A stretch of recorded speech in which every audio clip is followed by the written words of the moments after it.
आप सबका स्वागत है। आज की शाम एक नई कहानी के साथ मैं आपके सामने हाजिर हूँ। तो आज की जो कहानी है वो है दो बैलों की कहानी। लिखा है मुंशी प्रेमचंद जी ने। तो मुंशी प्रेमचंद जी की जो बहुत सारी कहानियां मैंने पहले भी पढ़ी हैं, आप अगर उन्हें सुनना चाहें तो बाकी कहानियों के साथ यूट्यूब पर सुन सकते हैं। तो आइए शुरू करते हैं दो बैलों की कहानी। जानवरों में गधा सबसे बुद्धिमान समझा जाता है। हम जब भी किसी आदमी को पहले दर्जे का बेवकूफ कहना चाहते हैं ना, तो उसे गधा कहते हैं। गधा सचमुच बेवकूफ है या उसके सीधेपन या उसकी निरापद सहिष्णुता ने ये पदवी दे दी है, ये निश्चय नहीं किया जा सकता ना। गाय सींग मारती है, ब्याही हुई गाय तो अनायास सिंहनी का रूप धारण कर लेती है। कुत्ता भी बहुत गरीब जानवर है, लेकिन कभी कभी उसे क्रोध आ ही जाता है। किंतु गधे को कभी क्रोध करते नहीं सुना, ना ही देखा। जितना चाहो गरीब की मारो, चाहे जैसी खराब सड़ी हुई घास सामने डाल दो, उसके चेहरे पर कभी असंतोष की छाया नहीं दिखाई देगी। बैसाख में चाहे एक आध बार कुलेल कर लेता है, पर हमने तो उसे कभी खुश होते नहीं देखा। उसके चेहरे पर स्थायी विषाद स्थायी रूप में छाया रहता है। सुख दुख हानि लाभ किसी की दशा में उसे बदलते नहीं देखा। ऋषि मुनियों के जितने गुण हैं वे सभी पराकाष्ठ में पहुंच गए हैं, पर आदमी उसे बेवकूफ कहता है। सद्गुणों का इतना अनादर कदाचित सीधापन संसार के लिए उपयुक्त नहीं है। लेकिन गधे का एक छोटा भाई और भी है जो उससे कम ही गधा है, और वो है बैल। जिसका अर्थ हम गधा का प्रयोग करते हैं ना, उसी से मिलते जुलते अर्थ में बछिया गताऊ का भी प्रयोग करते हैं। बैल बुद्धि जानते ही हैं। तो कुछ लोग बैल को शायद बेवकूफी में सर्वश्रेष्ठ कहेंगे, मगर हमारा विचार ऐसा नहीं है। बैल कभी कभी मारता भी है, कभी कभी अड़ियल बैल भी देखने में आता है, और भी कई रीतियों से अपना असंतोष प्रकट कर देता है। सो उसका स्थान गधे से नीचे है। तो झुरी के पास दो बैल थे, हीरा और मोती। देखने में सुंदर, काम में चौकस, डील में ऊंचे। बहुत दिनों साथ रहते रहते दोनों में भाईचारा हो आया था। दोनों आमने सामने या आस पास बैठे हुए एक दूसरे से मूक भाषा में विचार विनिमय किया करते थे। एक दूसरे के मन की बात को कैसे समझा जाता है हम कह नहीं सकते, पर सच में अवश्य ही उनमें कोई ऐसी गुप्त शक्ति थी जिससे जीवों में श्रेष्ठता का दावा करने वाला मनुष्य वंचित है। दोनों एक दूसरे को चाट कर सूंघना अपना प्रेम प्रकट करते। कभी कभी दोनों सींग भी मिला लिया करते, विग्रह के नाते नहीं, केवल विनोद के भाव से, आत्मीयता के भाव से। जैसे दोनों में घनिष्ठता होते ही धौल धप्पा होने लगता। इसके बिना दोस्ती कुछ फुसफुसी, कुछ हल्की सी रहती है, फिर ज्यादा विश्वास नहीं किया जा सकता। जिस वक्त ये दोनों बैल हल या गाड़ी में जोत दिए जाते और गर्दन हिला हिला कर चलते, उस समय हर एक की चेष्टा होती कि ज्यादा से ज्यादा बोझ मेरी ही गर्दन पर हो। दिन भर के बाद दोपहर या संध्या दोनों खुलते तो एक दूसरे को चाट चूट कर अपनी थकान मिटा लिया करते। नाद में खली भूसा पड़ जाने के बाद दोनों उठते, साथ नाद में मुंह डालते और साथ ही बैठते थे। एक मुंह हटा लेता तो दूसरा भी हटा लेता था। संयोग की बात है, झूरी ने एक बार गोई को ससुराल भेज दिया। बैलों को क्या मालूम कि वो कहाँ जा रहे हैं, समझे मालिक ने हमें बेच दिया। अपना यूं बेचा जाना उन्हें अच्छा नहीं लगा। हाँ, अच्छा लगा या बुरा लगा ये कौन जाने, पर झूरी के साले गया को घर तक गोई ले जाने में दांतों पसीना आ गया। पीछे से हाँकता तो दोनों दाएं बाएं भागते, पगहिया पकड़कर आगे से खींचता तो दोनों पीछे की ओर ले जाते, मारता तो दोनों सींग नीचे करके हुंकारते। अगर ईश्वर ने उन्हें वाणी दी होती तो झूरी से पूछते कि तुम हम गरीबों को क्यों निकाल रहे हो? हमने तो तुम्हारी सेवा करने में कोई कसर नहीं उठा रखी। अगर इतनी मेहनत से काम न चलता तो और काम ले लेते। हमें तो तुम्हारी चाकरी में मर जाना कबूल था। हमने कभी दाने चारे की शिकायत की? हाँ, तुमने जो कुछ खिलाया वो सिर झुकाकर खा लिया, फिर तुम हमें इस जालिम के हाथ क्यों बेच दिया? संध्या समय दोनों बैल अपने नए स्थान पर पहुंचे। दिन भर के भूखे थे, लेकिन जब नाद में लगाए गए तो एक ने भी उसमें मुंह नहीं डाला। दिल भारी हो रहा था। जिसे उन्होंने अपना घर समझ रखा था वो आज उनसे छूट गया। ये नया घर, नया गांव, नए आदमी उन्हें बेगाने से लगते थे। दोनों ने अपनी मूक भाषा में सलाह की कि एक दूसरे को कनखियों से देखा और लेट गए। जब गांव सोता पड़ गया तो दोनों ने जोर मारकर पगहा तुड़ा डाला और घर की तरफ चले। पगहे बहुत मजबूत थे, अनुमान न हो सकता था कि कोई बैल उन्हें तोड़ सकेगा, पर इन दोनों में इस समय दूरी शक्ति आ गई थी। एक एक झटके में रस्सियां टूट गई। झूरी सुबह सोकर उठा तो देखा कि दोनों बैल चरनी पर खड़े हैं। दोनों की गर्दनों में आधा आधा गराव लटक रहा था, घुटने तक पांव कीचड़ से भरे हैं और दोनों की आंखों में विद्रह मोह स्नेह झलक रहा है। झूरी बैलों को देखकर स्नेह से गदगद हो गया, दौड़कर उन्हें गले लगा लिया। प्रेमालिंगन और चुंबन का वो दृश्य बड़ा ही मनोहर था। घर और गांव के लड़के जमा हो गए और तालियां बजा बजा कर उनका स्वागत करने लगे। गांव के इतिहास में यह घटना अभूतपूर्व ना होने पर भी महत्वपूर्ण थी। बाल सभा ने निश्चय किया दोनों वीर पशुओं को अभिनंदन पत्र देना चाहिए। कोई अपने घर से रोटियां लाया, कोई गुड़, कोई चोकर, कोई भूसी। एक बालक ने कहा, ऐसे बैल किसी के पास ना होंगे। तो दूसरे ने उसके समर्थन किया, अरे इतनी दूर से दोनों अकेले चले आए। तीसरा बोला, बैल नहीं है, किसी जन्म में वो आदमी होंगे। इसका प्रतिवाद करने का किसी को साहस नहीं था। झूरी की स्त्री ने बैलों को द्वार पर देखा तो जल उठी, बोली, कैसे नमक हराम बैल हैं, एक दिन वहां काम न किया भाग खड़े हुए। झूरी अपने बैलों पर यह आक्षेप न सुन सका। अरे नमक हराम क्यों कहते हो, चारा दाना न दिया होगा तो क्या करते। स्त्री ने रोब के साथ कहा, बस तुम ही तो बैलों को खिलाना जानते हो, और तो सभी पानी पिला पिला कर रखते हैं। झूरी ने चिढ़ाया, चारा मिलता तो क्यों भागते। स्त्री चिढ़ गई, भागे इसलिए कि वो लोग तुम जैसे बुद्धुओं की तरह बैल को सहलाते नहीं, खिलाते हैं तो रगड़ कर जोतते भी हैं। ये दोनों ठहरे कामचोर, भाग निकले। अब देखूं कहां से खली और चोकर मिलता है, सूखे भूसे किसी वक्त कुछ न दूंगी, खाएं चाहे मरे। वही हुआ। मजूर की बड़ी ताकीद की गई कि बैलों को खाली सूखा भूसा दिया जाए। बैलों ने नान में मुंह डाला तो फीका फीका, ना कोई चिकनाहट ना कोई रस, क्या खाएं। आशा भरी आंखों से द्वार की ओर ताकने लगे। झूरी ने मजूर से कहा, अरे थोड़ी सी खली क्यों नहीं डाल देता। हाँ, मालकिन मुझे मार ही डालेगी। अरे चुरा कर डाला ना दादा, पीछे से तुम भी उन्हीं किसी कहोगे। दूसरे दिन झूरी का साला फिर आया और बैलों को ले चला। अब की उसने दोनों को गाड़ी में जोता। 2-4 बार मोती ने गाड़ी को खाई में गिराना चाहा, पर हीरा ने संभाल लिया, वो ज्यादा सहनशील था। संध्या समय घर पहुंचकर उसने दोनों को मोटी मोटी रस्सियों में बांधा और कल की शरारत का मजा चखाया, फिर वही सूखा भूसा डाल दिया। अपने दोनों बैलों को खली चूनी सब कुछ दी। दोनों बैल को ऐसा अपमान न कभी न हुआ था। झूरी ने इन्हें फूल की छड़ी से भी छूता था तो उसकी टिटकर पर दोनों उड़ने लगते थे। यहां मार पड़ी थी, आहत सम्मान की व्यथा तो थी ही, उस पर मिला सूखा भूसा। नाथ की तरफ आंखें तक न उठाई। दूसरे दिन गया ने बैलों को हल में जोता, पर दोनों ने जैसे पांव न उठाने की कसम खा ली थी। वो मारते मारते थक गया, पर दोनों ने पांव न उठाया। एक बार जब उस निर्दयी ने हीरा की नाक पर खूब डंडे जमाए तो मोती का गुस्सा काबू से बाहर हो गया। हल लेकर भागा। हल, रस्सी, जुआ जोत सब टूट टूट कर बराबर हो गए। गले में बड़ी बड़ी रस्सियां न होती तो दोनों पकड़ाई में भी ना आते। हीरा ने मूक भाषा में कहा, भागना व्यर्थ है। मोती ने उत्तर दिया, तुम्हारी तो जान ही ले ली थी, अब की बड़ी मार पड़ेगी। पड़ने दो, बैल का जन्म लिया है तो मार से कहां तक बचेंगे। गया 2 आदमियों के साथ दौड़ा दौड़ा आ रहा था। दोनों के हाथों में लाठियां हैं। मोती बोला, कहो तो दिखा दूं मजा, मैं भी लाठी लेकर आ रहा है। हाँ, लाठी लेकर आ रहा है वो। हीरा ने समझाया, नहीं भाई, खड़े हो जाओ, मुझे मारेगा तो मैं एक दो को गिरा दूंगा। नहीं, हमारी जाति का ये धर्म नहीं है।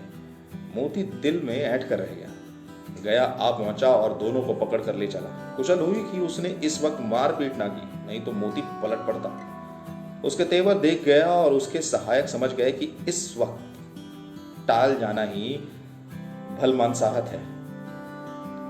आज दोनों के सामने फिर वही सूखा भूसा लाया गया। दोनों चुपचाप खड़े रहे। घर में लोग भोजन करने लगे। उस वक्त एक छोटी सी लड़की 2 रोटियां लेकर निकली और दोनों के मुंह में देकर चली गई। उस एक रोटी ने इनकी भूख को तो क्या ही शांत किया होगा, पर दोनों के हृदय को मानो भोजन मिल गया। यहाँ भी किसी सज्जन का वास है।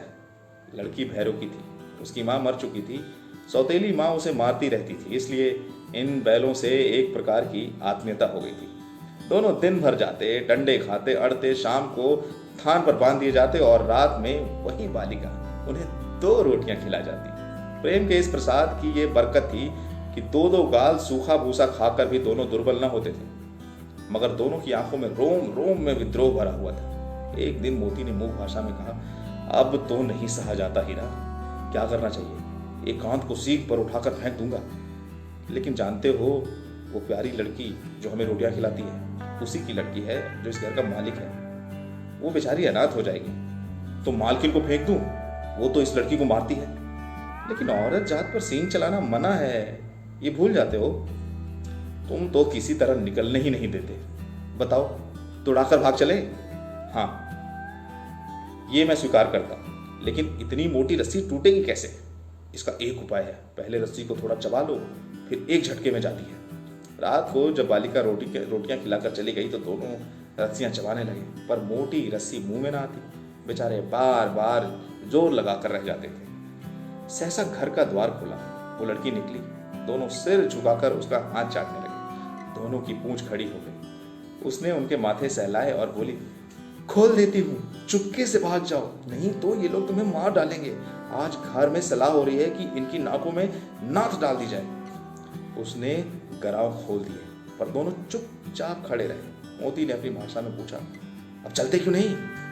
हीरा ने कहा, चले तो, लेकिन इस अनाथ पर आफत आएगी, सब इसी पर संदेह करेंगे। सहसा बालक चिल्लाई, दोनों फूफा वाले बैल भागे जा रहे हैं। अरे दादा, ओ दादा, दोनों बैल भागे जा रहे हैं। ओ दादा, दादा, बैल भागे जा रहे हैं, जल्दी दौड़ो। गया हड़बड़ा कर भीतर से निकला और बैलों को पकड़ने चला। वो दोनों भागे। गया ने पीछा किया और भी तेज हुए। गया ने शोर मचाया, फिर गांव के कुछ आदमियों को साथ लेने के लिए लौटा। दोनों मित्रों को भागने का मौका मिल गया, सीधे दौड़ते चले गए। यहां तक कि मार्ग का ज्ञान न था। जिस परिचित मार्ग से आए थे उसका यहां पता न था। नए नए गांव मिलने लगे। तब दोनों एक खेत के किनारे खड़े होकर सोचने लगे कि अब क्या करना चाहिए। हीरा ने कहा, मुझे मालूम होता है कि रास्ता भूल गए। तुम भी बेतहाशा भागे, वहीं उसे मार गिराना था। अरे उसे मार गिराते तो दुनिया क्या कहती? वो अपने धर्म पर छोड़ दे, लेकिन हम अपना धर्म क्यों छोड़ें? दोनों भूख से व्याकुल हो रहे थे। खेत में मटर खड़ी थी, चरने लगे। रह रहकर आहट लेते रहते थे, कोई आता तो नहीं है। जब पेट भर गया, दोनों ने आजादी का अनुभव किया तो मस्त होकर उछलने कूदने लगे। पहले दोनों ने डकार ली, फिर सींग मिलाए और एक दूसरे को ठेकने लगे। मोती ने हीरा को कई कदम पीछे हटा दिया, यहाँ तक कि वो खाई में गिर गया। तब उसे भी क्रोध आ गया, संभल कर उठा और मोती से भिड़ गया। मोती ने देखा कि खेल में झगड़ा हुआ चाहता है तो किनारे हट गया। अरे ये क्या, कोई सांड डोंगता चला आ रहा है। हाँ, सांड ही है। वो सामने आ पहुंचा। दोनों मित्र बगले झांक रहे थे। सांड पूरा हाथी था। उससे भिड़ना जान से हाथ धोना है, लेकिन न भिड़ने पर भी जान बचती नजर नहीं आती। इन्हीं की तरफ आ भी रहा है। कितनी भयंकर सूरत है। मोती ने मुंह भाषा में कहा, बुरे फंसे, जान बचेगी, कोई उपाय सोचो। हीरा ने चिंतित स्वर में कहा, अपने घमंड में फूला हुआ है, आरजू विनती न सुनेगा, भाग क्यों न चले? अरे भागना कायरता है तो फिर यहीं मरो। बंदा तो 9-2-11 होता है, और जो दौड़ाए तो फिर कोई उपाय सोचो जल्दी। उपाय यह है कि उस पर दोनों जने एक साथ चोट करें। मैं आगे से रखेता हूं, तुम पीछे से रखे दो। दोहरी मार पड़ेगी तो भाग खड़ा होगा।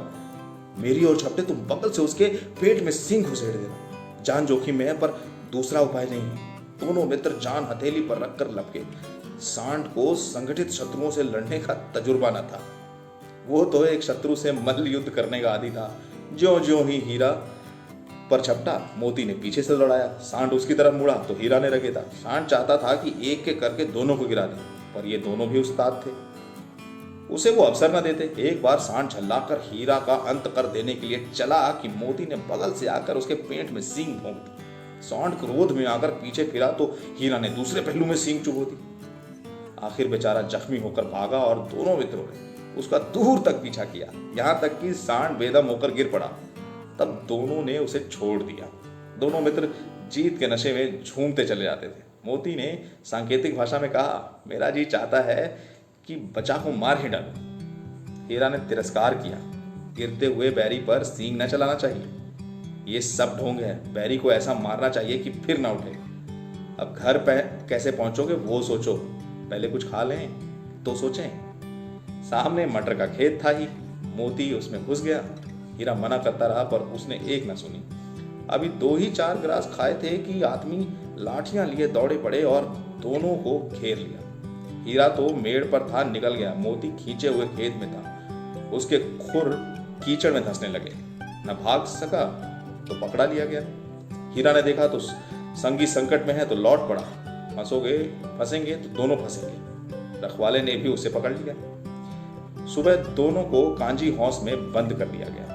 दोनों मित्रों को जीवन में पहली बार ऐसा सबिका पड़ा कि सारा दिन बीत गया और खाने को एक दिन का भी न मिला। समझ में ना आता था कि ये कैसा स्वामी है, इससे तो गया फिर भी अच्छा था। यहाँ कई भैंसें थी, कई बकरियां थी, कई घोड़े, कई गधे, पर किसी के सामने चारा ना था। सब जमीन पर मुर्दों की तरह पड़े थे। कई तो इतने कमजोर हो गए थे कि खड़े भी ना हो सकते थे। सारा दिन मित्र फाटक की ओर टकटकी लगाए रहते, पर कोई चारा न लेकर आता दिखाई दिया। तब दोनों ने दीवार की नमकीन मिट्टी चाटनी शुरू की, पर इससे क्या तृप्ति होती। रात को भी जब कुछ भोजन न मिला तो हीरा के दिल में विद्रोह की ज्वाला दहक उठी। मोती से बोला, अब नहीं रहा जाता। तो मोती ने सिर लटकाए हुए जवाब दिया, मुझे तो मालूम होता है कि प्राण निकाल रहे हैं। आओ दीवार तोड़ डालें। मुझसे तो अब कुछ नहीं होगा, बस इसी बूथ पर अकड़ते थे हैं, सारी अकड़ निकल गई। बाड़े की दीवार कच्ची थी, हीरा मजबूत तो था ही। अपने नुकीले सींग की दीवार में गड़ा दिए और जोर मारा तो मिट्टी का एक चिप्पड़ निकल गया। फिर तो उसका साहस बढ़ने लगा। उसने दौड़ दौड़ कर दीवार की और चोटें की और हर चोट में थोड़ी थोड़ी मिट्टी गिरने लगी। उसी समय कांजी हाउस का चौकीदार लालटेन लेकर जानवरों की हाजिरी लेने आ निकला। हीरा का उद्दंड देखकर उसने उसे कई डंडे रसीद किए और मोटी सी रस्सी में बांध दिया। मोती ने पड़े पड़े कहा, हाँ आखिर मार खाई, क्या मिला? अपने बूते पर जोर तो मार दिया, ऐसा जोर मारना किस काम का कि और बंधन में पड़ गए। जोर तो मारता ही जाऊंगा, चाहे कितने ही बंधन पड़ते जाए, जान से हाथ धोना ही क्यों ना पड़े, कुछ परवाह नहीं। यूं भी तो मरना ही है। सोचो, दीवार खुद जाती तो कितने जाने बच जाती। इतने भाई बंद हैं यहाँ, किसी की देह में जान नहीं है। 2-4 दिन यही हाल रहा तो मर जाएंगे। हाँ ये बात तो है। अच्छा तो ला, फिर मैं भी जोर लगाता हूँ। मोती ने भी दीवार में सींग मारा, थोड़ी सी मिट्टी गिरी और हिम्मत बढ़ी। फिर तो वो दीवार से सींग लगाकर इस तरह जोर करने लगा मानो किसी प्रतिद्वंदी से लड़ रहा हो। आखिर 2 घंटे की जोर आजमाई के बाद दीवार ऊपर से लगभग आधी गिर गई। उसने दूनी शक्ति से दूसरा धक्का मारा तो आधी दीवार ही गिर पड़ी, पूरी की पूरी। दीवार गिरना था कि अधमरे से पड़े हुए सभी जानवर चेत उठे और तीनों घोड़ियां सरपट भाग निकली। फिर बकरियां निकली, इसके बाद भैंस भी खसे। पर गधे अभी तक ज्यों के त्यों खड़े थे। हीरा ने पूछा, हाँ भाई तुम दोनों क्यों नहीं भाग जाते? गधे ने कहा, जो कहीं फिर पकड़ लिए जाए तो। अरे तो क्या हरज है, अभी तो भागने का अवसर है। हमें तो डर लगता है, हम यहीं पड़े रहेंगे। आधी रात से ऊपर गुजर चुकी थी। दोनों गधे अभी तक खड़े सोच रहे थे कि भागे या ना भागे। अभी मोती अपने मित्र की रस्सी तोड़ने में लगा था। जब वो हार गया तो हीरा ने कहा, तुम जाओ, मुझे यहीं पड़ा रहने दो, शायद कहीं भेंट हो जाए। हाँ? मोती ने आंखों में आंसू लाकर कहा, तुम मुझे इतना स्वार्थी समझते हो? हीरा, हम और तुम इतने दिनों तक साथ रहे, आज तुम विपत्ति में पड़ गए तो मैं तुम्हें छोड़कर अलग हो जाऊं? हीरा ने कहा, बहुत मार पड़ेगी, लोग समझ जाएंगे तुम्हारी शरारत है। मोती ने गर्व से कहा, जिस अपराध के लिए तुम्हारे गले में बंधना पड़ा ना, उसके लिए अगर मुझे मार पड़े तो क्या चिंता। इतना तो हो ही गया है कि 9-10 प्राणियों की जान बच गई, वे सब आशीर्वाद देंगे। ये कहते हुए मोती ने दोनों गधों को सींगे मार मार कर बाड़े से बाहर निकाल दिया और तब अपने बंधु के पास आकर सो गया। भोर होते ही मुंशी का चौकीदार तथा सभी कर्मचारी में कैसी खलबली मची, इसके लिखने की जरूरत नहीं। बस इतना ही काफी है कि मोती की खूब मरम्मत हुई और उसे भी मोटी रस्सी से बांध दिया गया। एक सप्ताह तक दोनों मित्र वहां बंधे पड़े रहे। किसी ने चारे का एक तृण भी न डाला। हाँ, एक बार पानी दिखा दिया जाता था, यही उनका आधार था। दोनों इतने दुर्बल हो गए कि उठा तक नहीं जाता था। ठठरियां निकल आई थी। एक दिन बाड़े के सामने डुग्गी बजने लगी और दोपहर होते होते 50-60 आदमी जमा हो गए। तब दोनों दोस्त निकाले गए और लोग आकर उनकी सूरत देखते देखते और मन फीका करके चले जाते। ऐसे मृतक बैलों को कौन खरीदार होता। सहसा एक दड़ियल आदमी जिसकी आंखें लाल थी और मुद्रा अत्यंत कठोर आया और दोनों के कुल्हों पे उंगली को गोद कर मुंशी जी से बातें करने लगा। चेहरा देखकर अंतर्ज्ञान से दोनों मित्रों का दिल कांप उठा। वो क्यों है और क्यों टटोल रहा है, इस विषय में उन्हें कोई संदेह न हुआ। दोनों ने एक दूसरे को भीत नेत्रों से देखा और सिर झुका लिया। हीरा ने कहा, गया के घर से नाहक भागे, अब तो जान न बचेगी। मोती ने श्रद्धा से भाव में उत्तर दिया, कहते हैं भगवान सबके ऊपर दया करते हैं, उन्हें हमारे ऊपर दया क्यों नहीं आती। भगवान के लिए हमारा जीना मरना दोनों बराबर है। चलो अच्छा ही है, कुछ दिन उसके पास तो रहेंगे। एक बार उस भगवान ने उस लड़की के रूप में हमें बचाया था, क्यों अब न बचाएंगे। ये आदमी छुरी चलाएगा, देख लेना। तो क्या चिंता है, मांस खाल सींग हड्डी सब किसी के काम आएगा। नीलाम हो जाने के बाद दोनों मित्र उस दड़ियल के साथ चले। दोनों की बोटी बोटी कांप रही थी। बेचारे पांव तक न उठा सकते थे, पर भय के मारे गिरते पड़ते जाते, क्योंकि वो जरा भी चाल धीमी हो जाने पर एक डंडा जमा देता था। राह में गाय बैलों का एक रेवड़ हरे भरे में चरता नजर आया। सभी जानवर प्रसन्न थे, चिकने चपल, कोई उछलता था, कोई आनंद से बैठा बागुर करता था। कितना सुखी जीवन था इनका, पर कितने स्वार्थी हैं सब। किसी को चिंता नहीं कि उनके दो भाई बदकियार पड़े हैं, कैसे दुखी हैं। सहसा दोनों को ऐसा मालूम हुआ कि ये परिचित रहा है। हाँ, इसी रास्ते से गया उन्हें ले गया था। वही खेत, वही बाग, वही गांव, वो सब मिलने लगे। प्रति क्षण उनकी चाल तेज होने लगी। सारी थकान, सारी दुर्बलता गायब हो गई। आह, ये लो अपना ही हार आ गया। इसी कुएं पर हम पुर चलाने आया करते थे ना, यही कुआं है। मोती ने कहा, हमारा घर नजदीक आ गया है। हीरा बोला, भगवान की दया है, मैं तो अब घर भागता हूँ। ये जाने देगा, इसे मैं मार गिराता हूँ। नहीं नहीं, दौड़कर थान पर चलो, वहां से आगे हम न जाएंगे। दोनों उन्मत्त होकर बछाड़ों की भांति कुलेले करते हुए घर की ओर दौड़े। वो हमारा थान है। दोनों दौड़कर अपने थान पर आए और खड़े हो गए। दड़ियल भी उनके पीछे पीछे दौड़ा चला आया था। झूरी द्वार पर बैठा धूप खा रहा था। बैलों को देखते ही दौड़ा, उन्हें बारी बारी से गले लगाने लगा। उन दोनों की आंखों से आनंद के आंसू बहने लगे। एक झूरी का हाथ चाट रहा था। दड़ियल ने जाकर बैलों की रस्सियां पकड़ ली और झूरी से कहा, ये मेरे बैल हैं। तुम्हारे बैल कैसे? मैं मवेशी खाने से नीलाम लिए आता हूं। मैं समझता हूं चुराए लिए जाते हो। चुपके से चले जाओ, मेरे बैल हैं, मैं बेचूंगा तो बिकेंगे। किसी को मेरे बैल नीलाम करने का कोई अख्तियार नहीं है।